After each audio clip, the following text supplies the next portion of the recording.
Je m'appelle Raphaël Reva, je suis président de l'association Lysias Panthéon Assas cette année et je suis en même temps étudiant à l'université Assas en Master 1 de droit social. Alors Lysias, c'est une association qui a été créée donc, il y a presque 30 ans, en 1992.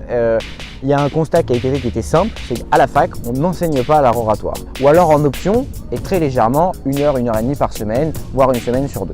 Et dans la vie de tous les jours, dans le métier d'avocat, dans le métier d'homme politique, mais dans tous les métiers en fait, on a besoin de savoir parler. On a besoin de s'exprimer en public, on a besoin de savoir convaincre. Et c'est plaisant quelqu'un qui sait parler, quelqu'un qui sait utiliser les bons mots au bon moment.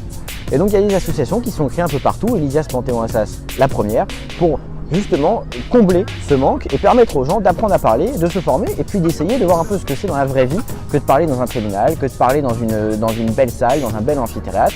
Et ça a permis aux étudiants de s'exercer, de s'entraîner, puis surtout de s'amuser parce que c'est une association qui est aussi faite pour prendre du bon temps hors de la fac.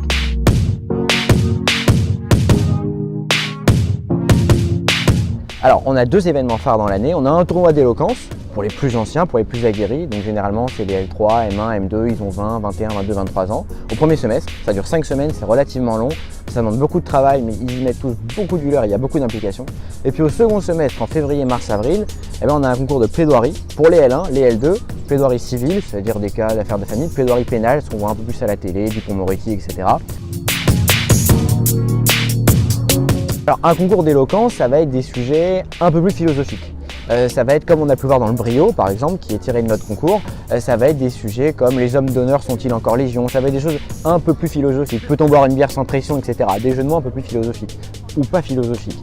Et puis le concours de plaidoirie, ça va être vraiment des cas pratiques, entre guillemets c'est du langage un peu juridique, mais pour faire simple, c'est des situations dans lesquelles on a un problème juridique. En pénal, ça va être des viols, des crimes, des escroqueries. Et puis en droit en L1, en droit de la famille, en droit des contrats, ça va être un divorce abusif, ça va être, je sais pas moi, quelqu'un qui a un problème avec un animal, qui a un problème avec son voisin, qui a un problème avec sa famille. Ça va être tous ces enjeux-là.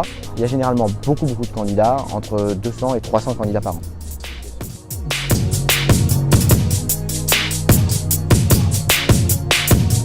Alors en fait, il faut se lancer parce que tous ceux qui commencent, surtout en plaidoirie et aussi en éloquence, ils n'ont jamais fait de concours d'éloquence, ils n'ont jamais fait de concours plaidoirie. Bien sûr, il y en a un ou deux qui a fait un événement par-ci par-là, mais il faut se lancer. Ces concours-là, ils sont faits d'une part pour vous former, pour vous apprendre un peu à parler en public, à parler avec du public, mais surtout, ils sont faits pour vous montrer à vous que peut-être vous êtes orateur et que peut-être en fait c'est fait pour vous.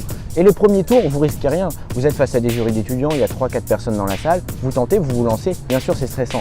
Bien sûr, on a peur. Bien sûr, on a la boule au ventre parce qu'il y a beaucoup de travail. Mais c'est pas grave, on se lance. Et puis vous savez quoi? Souvent, ça se passe très bien.